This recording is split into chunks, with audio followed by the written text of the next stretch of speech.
안녕하십니까. 오늘 첫 번째 주제 발표를 하게 된 홍익대학교의 이채진 교수입니다. 오늘 이렇게 뜻깊은 자리에서 발표를 할 수 있게 귀한 기회를 주셔서 너무 감사드립니다. 저는 오늘 ESG 법제와 현황과 법적 쟁점이라고 하는 제목으로 최근 그 ESG 법제와 관련한 최근 그 업데이트 그 상황을 말씀드리고 관련한 법적 쟁점을 간략하게 말씀드리도록 하겠습니다. ESG 논의는 처음부터는 이제 처음에는 법적인 규제가 아니라 이해관계자 자본 유입과 기업의 사회적 책임론을 기반으로 한 주주 행동주의의 일환으로 시작이 되었습니다. 그러다가 기관 투자자들의 투자 결정에 대한 지표로서의 의미가 강조되면서 중요해지기 시작하였고, 이유를 중심으로 ESG 요소 중에 특히 환경 요소에 관한 법적 규제가 급속도로 진행되면서 사실상의 의욕 장벽이 되어서 수출 의존도가 높은 국가들에서는 ESG를 더 이상 기업의 자유에 맡겨놓을 것이 아니라고 인식하게 되면서 그 법제화가 본격적으로 진행이 되기 시작했습니다. ESG 법제화는 두 가지 측면으로 나누어서 생각을 해볼 수 있습니다. 첫 번째는 그 ESG 법제화의 핵심을 차지하고 있는 지속 가능성 공시의 의무화입니다. 이는 기업의 측면에서 ESG 요소를 경영 전략에 반영하고 관련 정보를 체계적으로 관리하고 공시하도록 해서 기업의 ESG 활동에 대한 정보가 기업의 이해관계자들에게 기업의 ESG 평가를 평가하고 책임을 묻는 근거가 되도록 유도하는 것을 목적으로 합니다. 두 번째 측면은 환경, 사회, 지배구조와 관련한 기존의 법과 제도를 강화하거나 신설하는 그런 측면입니다. 환경, 인권, 노동, 안전 같은 것들은 국민의 삶의 질을 결정하는 주요한 요소이기 때문에 정부는 이와 관련한 정책을 지속적으로 법률을 통해서 도입하거나 강화하여 왔습니다. 지속 가능성 공시와 관련한 내용이 핵심이기는 하지만 사실 그 다양한 법률과 제도를 통해서 이미 ESG 관련 정보 공개가 이루어지고 있는 상황입니다. 기업들은 환경, 사회, 지배구조 부문에서 여러 가지 법률들을 준수를 해야 하고 공공 부문에서도 여러 가지 법률들이 마련이 되어서 ESG 공공기관 ESG 경영 이런 것들이 제도가 되고 있는 그런 상황입니다. 또 공시도 여러 가지 법률에 의해 가지고 다양한 제도를 통한 공시가 이루어지고 있는 상황입니다. 그리고 ESG와 관련해 가지고 계속적으로 법률이 개정되거나 아니면 또 새로운 법률의 제정이 논의가 되는 그런 측면도 있습니다. ESG 관련 사항의 어떤 공시 의무화를 내용으로 하는 자본시장법 개정안이 6건 지금 현재 계류 중이고, 그리고 유럽연합의 기업 지속가능성 실사 지침에 대응해서 기업 실사를 의무화하는 내용을 가진 기업의 지속가능 경영을 위한 인권 환경 보호에 관한 법률안이 두 건이 지금 계류 중입니다. 또한 공공기관의 ESG 경영을 촉구하기 위한 관련 법률도 개정안이 계류되어 있는 것들이 있고, 지난 그 국회에서 제안되었다가 임기 만료로 폐기된 법률 중에 ESG 경영 촉진법이라고 하는 법률도 있습니다. 이거는 ESG 기본법 성격으로서 법안이 제출된 것으로서 이제 정부가 ESG 경영을 촉구하기 위해서 정책 마련을 해야 한다라고 하는 등의 의무를 규정한 그런 법안이었습니다. 임기 만료로 폐기되기는 했지만 현재도 여전히 ESG 관련 기본법이 필요하다라고 하는 지적도 나오고 있는 상황입니다. 아까 축사 때 회장님이 말씀해 주셨던 것처럼 그냥 2월 달에 ESG 공식 로드맵이 최종 확정되었습니다. 국제사회가 기후변화에 대응해서 공조하기 위해서 파리협정을 체결하고 탄소 중립을 위한 각국 차원의 노력을 가속화하면서 우리나라도 이런 국제적 흐름에 적극 대응하여 왔습니다. 그래서 24년에는 국제기준을 반영한 국내 공시기준 초안 세트를 발표하였고, 이것을 이제 의견 수렴 절차를 거쳐서 최종 안을 금년 2월 29일에는 ESG 로드맵이 그리고 2월 26일에는 KSSB 회계기준원 지속가능성기준위원회에서 공개 초안 세트에 대한 최종안을 발표를 한 바가 있습니다.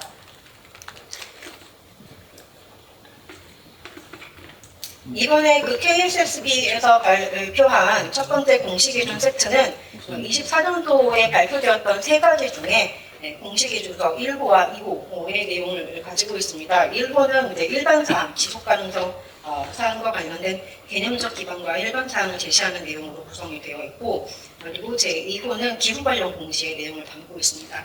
24년도에는 101호라고 해가지고 정책 목적을 고려한 추가 공시 사항이라고 하는 것도 있었는데, 그것은 기업의 실무 부담을 고려해서 이번에는 제외되었습니다. ESG 공시 로드맵 이번 6월 25일에 발표된 그 내용을 보면, 일단 공시 의무는 28년도부터 시작을 해서 연결 자산 총액 30조 원 이상의 코스피 상장사에게 적용되는 것을 시작으로 2단계는 29년도부터 10조 원 이상의 코스피 상장사를 확대 적용하는 것을 내용으로 하고 있습니다. 그 이후의 확대 일정은 국제 동향과 기업 준비 상황을 고려해서 추가 논의하는 것으로 발표되었습니다. 그리고 거래소 공시로 우선 도입을 하고 일정 기간 경과 후에 법정 공시로 전환하는 것을 고려하기로 하였고, 기업 가치사슬 전반에서 발생하는 간접 온실가스 배출량을 공시하도록 하는 스코프 3도 원칙적으로 31년도부터 공시하도록 해서 3년 유예가 되었습니다. 그 외에 기업의 그 공시 부담을 고려해서 몇 가지 기업 부담을 완화하는 조치들이 로드맵에 포함이 되었습니다. 이 공시 로드맵에 대해서는 의무화 대상이 너무 대폭 축소되었다라고 하는 등의 몇 가지 지적이 제기되기도 하였습니다. 우리가 공시 기준을 제정을 함에 있어가지고 가장 염두에 두고 있는 것이 이제 국제적 정합성입니다. 글로벌 3대 지속 가능성 공시 기준이라 그러면 이제 그 IFRS가 제정을 한 그 공시 기준이고, 그다음에 이제 EU의 CSRD, 그리고 미국의 공시 규정이 보통 얘기가 되었었는데, 미국의 경우에는 지금 조금 지체가 되고 있는 그런 상황입니다. IFRS는 21년도에 국제지속가능성 기준위원회의 설립을 공식 발표하고, 그 ISSB, 국제지속가능성 기준위원회에서 통일된 ESG 공시 기준을 마련을 하기로 하였습니다. 그리고 이제 발표된 것이 IFRS S1과 S2입니다. S1은 일반 요구사항이고, S2는 기후 관련 위험 및 기회에 대한 공시 요구사항으로 구성이 되어 있습니다. 이건 23년 6월에 확정돼서 시행이 되기 시작하였고, 우리나라 KSSB가 최근 발표한 그 공시 기준이 여기에 근거를 하고 있습니다. 미국의 경우에는 원래 그 비재무적 요소에 대한 공시는 그 미국 증권법 하에 레귤레이션 SK를 통해서 규율을 하는 것으로 이렇게 운영이 되어 왔었는데, 2010년도에 SEC가 기후변화 관련 공시 가이던스라고 하는 것을 발표를 해서 기후변화로 인한 위험과 관련된 정보를 별도로 공시하도록 요구를 하였습니다. 다만 이제 이 가이던스는 강제력은 없었기 때문에 실효성이 낮았던 그런 면이 있었고요. 그리고 21년도에는 포괄적인 ESG 정보 공시로 의무화하는 기업 지배구조 개선 및 투자자 보호에 관한 법률이라고 하는 게 하원을 통과를 하였는데, 결국 최종적으로 입법까지 이어지지는 못했습니다. 그리고 이제 많이 논의가 됐던 것이 24년도에 최종 발표되었던 기후 관련 정보 공시 규칙이었습니다. 이게 24년도에 최종 발표가 되기는 하였는데, 산업계와 정치권에서 이 기후 공시 의무가 기업 경영의 자율성을 과도하게 훼손한다라고 하는 이유로 소송을 제기를 하였고, 트럼프 2기 행정부 출범하면서 25년 4월에 SEC가 여기에 대해서 법률적인 방어를 하지 않겠다라고 선언을 하면서 이 규칙의 제정은 안 되는 것으로 그렇게 알려져 있습니다. 미국에서 연방 차원의 기후 공시 규제 도입은 한동안 요원할 것으로 보이지만, 캘리포니아주나 아니면 뉴저지, 뉴욕, 워싱턴 등의 주에서 주별로 지속가능성 공시 의무화를 내용으로 하는 법안이 통과가 되거나 아니면 법안이 제출이 되거나 하는 상황이기 때문에 주별로 좀 갖게 된 주식으로 지속가능성 공시 의무화가 좀 달리 적용이 될 것으로 그렇게 예상이 되고 있습니다. 유럽연합의 그 ESG 공시 제도는 이 글로벌 공시 제도 중에서 가장 선두적이고 중요한 역할을 하고 있습니다. 이유는 2014년도에 비재무정보 공시지침이라고 하는 NFRD라는 그 기준을 만들어서 모든 EU 회원국들이 이 지침에 따라서 국내법 입법을 완료를 한 상태였습니다. 그러다가 이제 이것을 좀 강화를 할 필요가 있겠다. 지속가능성 공시의 내용을 강화를 할 필요가 있겠다라고 하는 그런 차원에서 CSRD라고 하는 공시지침을 새로 제정을 하게 됩니다. 이 CSRD는 NFRD의 개정안으로서의 성격을 가지고 있고 지속가능성 공시 의무를 강화하는 것을 내용으로 합니다. 그래서 이 CSRD는 의무공시 대상 기업 범위와 공시 항목을 확대하고 또 지속가능성 공시를 사업보고서 공시체계로 일원화하고 제3자의 검증을 의무화하는 등의 내용을 담고 있습니다. 이게 원래 2025년도부터 단계적으로 적용이 시작되는 것으로 그렇게 되어 있었습니다. 원래 NFRD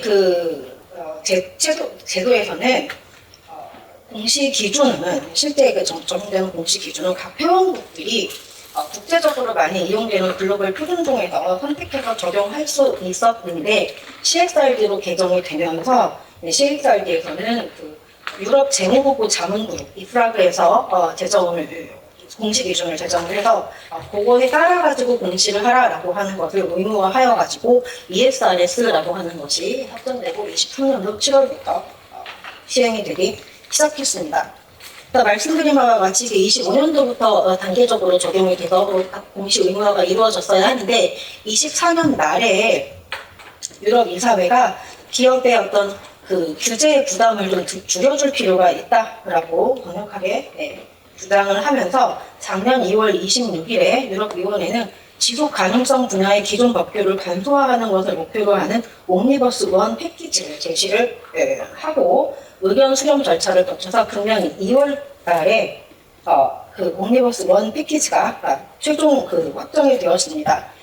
원래 제안된 옴니버스 1 패키지에 포함된 어떤 개정 대상은 4가지였는데 그 중에서 CSRD, CSRD하고 기업 지속 가능성 심사 지침이 개정이 되어 있습니다.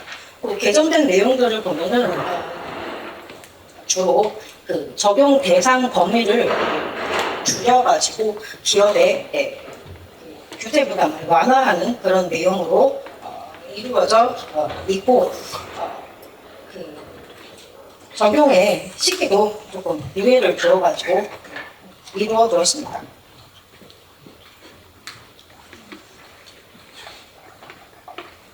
ESG 법제화와 관련해가지고 법률적으로 문제될 만한 것들 또는 법률적으로 좀 고려가 필요한 점들에 대해서 말씀드리도록 하겠습니다.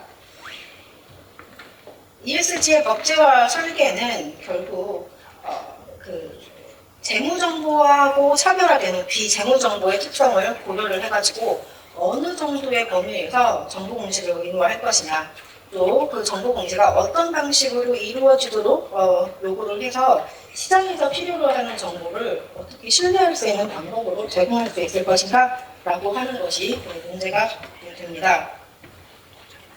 규범들에 따르면 기업은 중요한 정보를 공시를 해야 하고 여기서 중요하다 말하자면 우리가 중대성 기준이라고 하는 것은 기업이 중요하게 여기고 관리해야 하는 비재무적 요소가 무엇이냐라고 하는 판단 기준이 되어서 지속가능성 공시 대상 정보의 범위를 확정하고 또 부실 공시가 이루어졌을 때 그 부실 공시 여부를 판단하는 기준의 역할을 수행을 하게 됩니다. 어떤 정보가 중요한 정보에 해당하는지를 판단하는 기준으로 단일 중대성 기준하고 이중 중대성 기준이 제시가 되고 있습니다. 단일 중대성 기준은 기업 전망에 영향을 미쳐서 투자자들이 투자 판단 시에 중요하게 생각하는 정보가 중요 정보다라고 보는 그런 의견입니다. 현재 자금시장법 그리고 PSSB의 공시기준서, 그리고 IFRS S1이 채택을 하고 있는 그런 방식입니다. 그에 반해서 이중 중대성은 ESG 정보가 기업의 재무에 미치는 영향뿐만 아니라 기업이 환경과 사회에 미치는 영향까지 함께 고려해야 한다라고 하는 보는 방식입니다. 이 중에 이런 그 바탕에서 이중 중대성 기준을 채택을 하더라도 기업에 미치는 영향과 기업이 환경사회에 미치는 영향 두 가지 측면에서 모두 중요하다고 평가되어야 중요한 정보다라고 판단을 하는 방식하고 그 두 가지 방향 중에 어느 하나만 중요하다라고 판단이 되면 중요한 정보다라고 판단하는 그런 방식으로 나눌 수 있습니다. 이회에서 채택한 ESRS는 이 이중 중대성 기준을 채택을 하고 있습니다. 기업의 지속 가능성을 평가하는데 오늘날 이해관계자들은 기업이 외부 환경으로 받은 영향뿐만 아니라 그 기업이 사회 전반에 어떠한 영향을 미치고 있는가 또 많은 관심을 기울이고 있고 이러한 면에서 기업이 재무적 리스크나 비재무적 리스크를 관리하고 이 과정에서 지속 가능성을 확보할 수 있도록 하는 것이 ESG 경영적인 만큼 재무적 영향뿐만 아니라 비재무적 영향까지도 중요성 판단에 포함하는 것이 장기적으로는 바람직해 보입니다. 다만 이 이중 중대성 기준을 적용을 하는 경우에는 그 운영 부담이 너무 크게 늘어날 것이다라고 하는 그런 부담, 그리고 사회적인 영향은 수치화가 어렵고 평가자의 주관이 개입될 여지가 크기 때문에 그 공시정보의 객관성 확보가 어렵다는 그런 문제점, 그리고 수익을 중시하는 투자자와 환경 윤리를 중시하는 시민단체 사이에 상충하는 요구를 조율하는 것이 까다롭다라고 하는 그런 점, 그리고 지속가능성 공시에서 나타나는 그런 정보로 인해 가지고 기업이 법적 리스크, 평판 리스크를 많이 부담하게 될 것이다라고 하는 그런 점이 많이 고려의 대상으로 얘기가 되고 있습니다.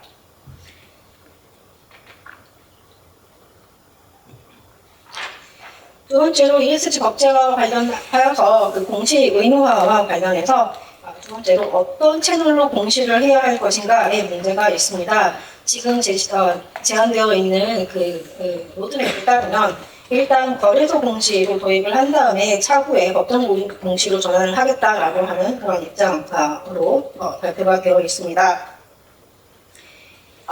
자본시장법상 법정 공시의 경우에는 우리가 공시를 할 때 일단 공시 담당자와 회계감사인이 이게 사실에 부합한다라고 하는 등의 확인을 받아야 서류를 제출을 할 수가 있고, 또 사업보고서가 제출되지 않거나 아니면은 그 내용상의 중요 사항의 허위 기재, 미기재 등이 있을 때 행정조치나 손해배상 책임, 민사상의 손해배상 책임을 인정을 해주거나 아니면 과징금 또는 형사처벌을 대상으로 이렇게 규정을 하고 있습니다. 자본시장법에서. 반면에 거래소 공시의 경우에는 유가증권시장 공시 규정에 근거하고 근데 예외적인 경우가 아니면은 거래소는 기업이 제출한 그 내용을 지체 없이 공시하도록 하고 있기 때문에 그 확인이 필요하다라고 하는 중간 절차가 없고요. 자본시장법에서는 행정적, 형사적 절차가 구성되어 있는 반면에 거래소의 경우에는 이제 불성실 공시법인의 경우에 벌점이나 공시 위반 제재금을 부과할 수 있다든지 매매 거래 정지를 할 수 있다든지 등의 그런 제재를 규정을 하고 있기 때문에 법정 공시에 비해서 제재의 수위가 많이 낮은 편입니다. 발표된 로드맵에서 일단 거래소 공시로 시작한다라고 그렇게 결정을 한 것은 관련 정보 취합에 드는 기업의 비용, 또 의도치 않은 정보의 부정확성으로 인한 분쟁 가능성 등의 부담이 발생할 수 있는데 아직 그런 지속 가능성 공시를 위한 데이터 관리 역량이 기업에게 부족하기 때문에 그런 현실과 또 계속 업데이트되고 있는 글로벌 기준과의 정합성을 위해서 아직은 제도를 유연하게 가져가야 할 필요 등을 고려한 그런 결정인 것으로 생각이 됩니다. 다만 어떤 공시에 비해서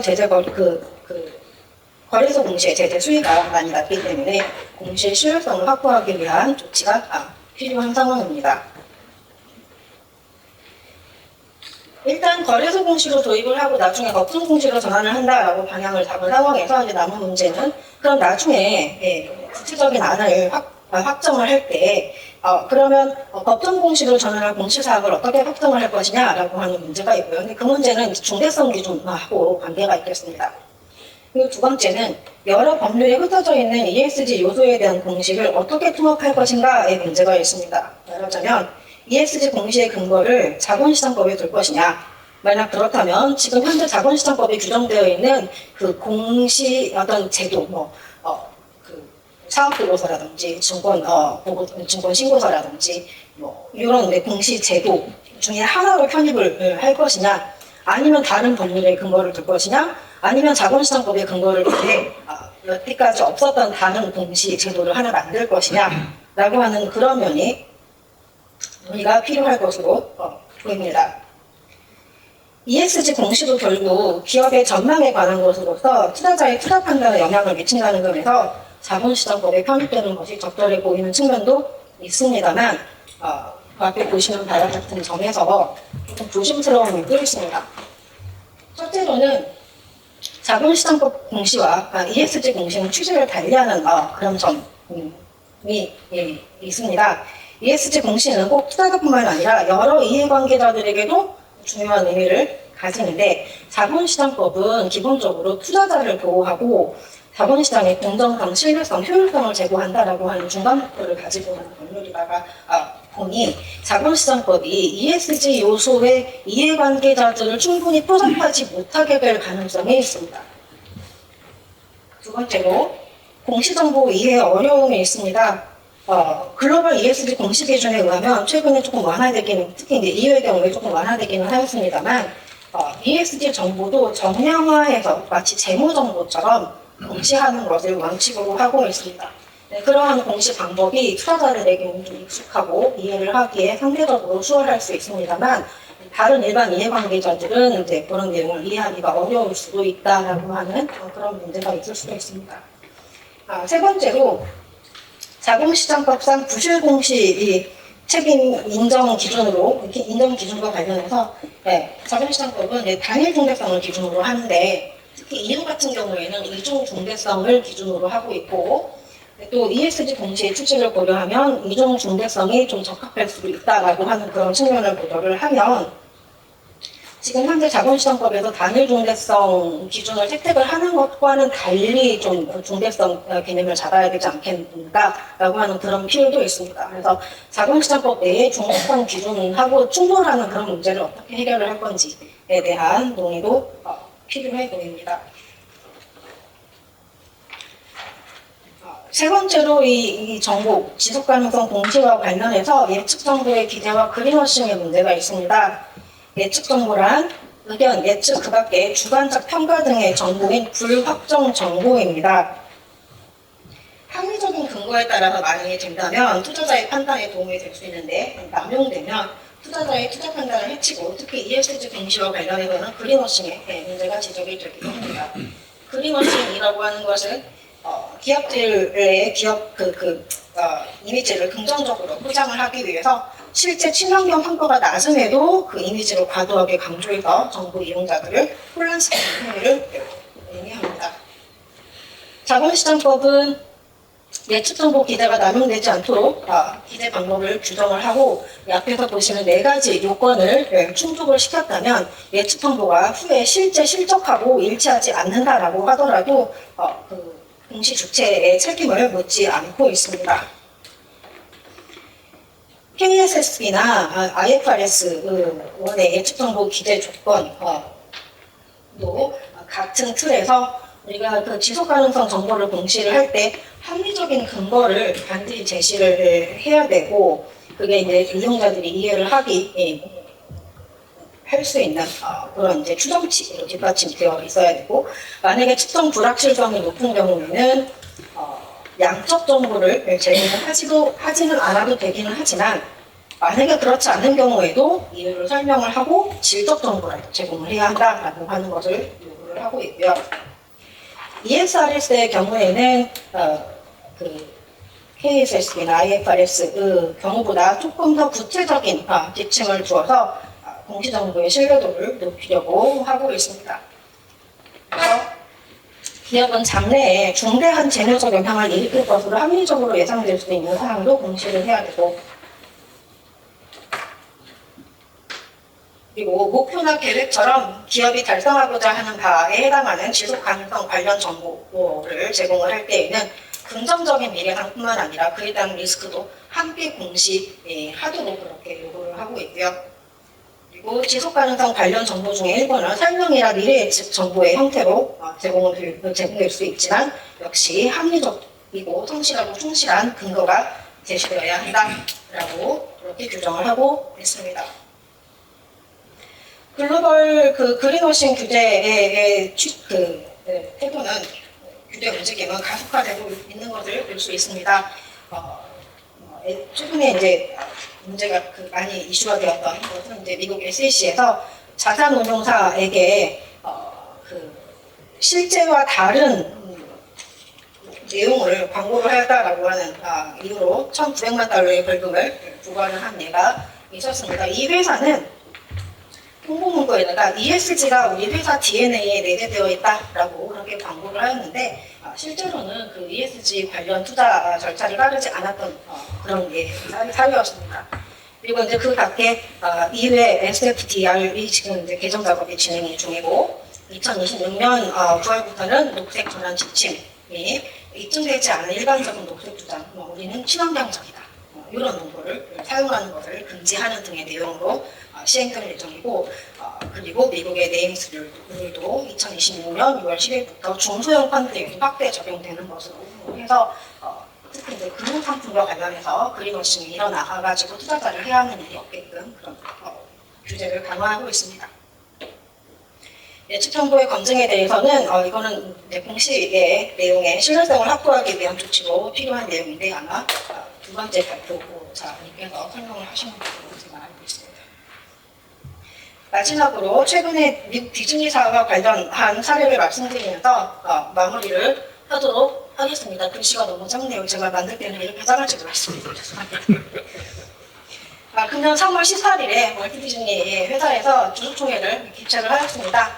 준비 과정에서 일부 이제 반 ESG 성향의 주주 그룹들이 디즈니의 기후변화 공시를 그린워싱이다라고 하면서 문제를 제기를 하였습니다.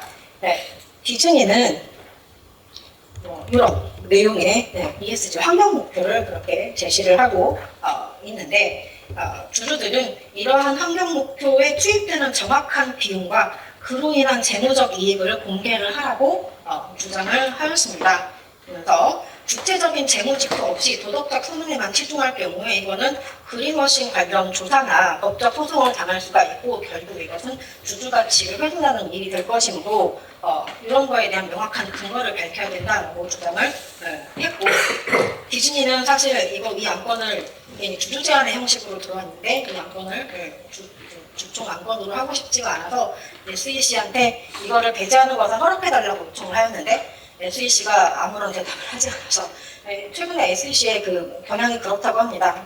그 주주 제한 안건을 함부로 배척하지 말라고 하는데 그런 스탠스에 있어가지고 SEC가 대답을 하지 않으니까 이제 디즈니는 향후에 벌어질 소송 위험 같은 것들을 고려를 해가지고 안건에 포함을 시켰습니다. 근데 완전 반전인 것이 3월 5일에 해당 주주들이 이 안건을 철회를 하여가지고 실제 주총에서 논의가 되지는 않았습니다. 주총에서 실제로 논의가 되지는 않았는데 이 사례에서 이제 볼 수 있는 것은 지속 가능성 공시, 아니면 ESG와 관련한 기업의 목표를 제공을 하는 데에 있어서도 앞으로는 기업들이 합리적인 근거, 마치 정량적 숫자로 뭔가 어필을 할 수 있는 그런 근거를 제시를 해야 되겠구나.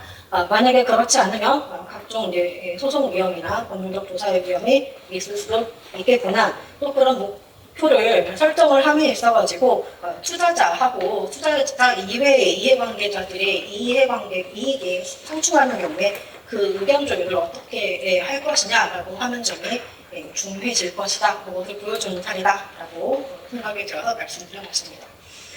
부족한 발표인데 경청해 주셔서 감사합니다.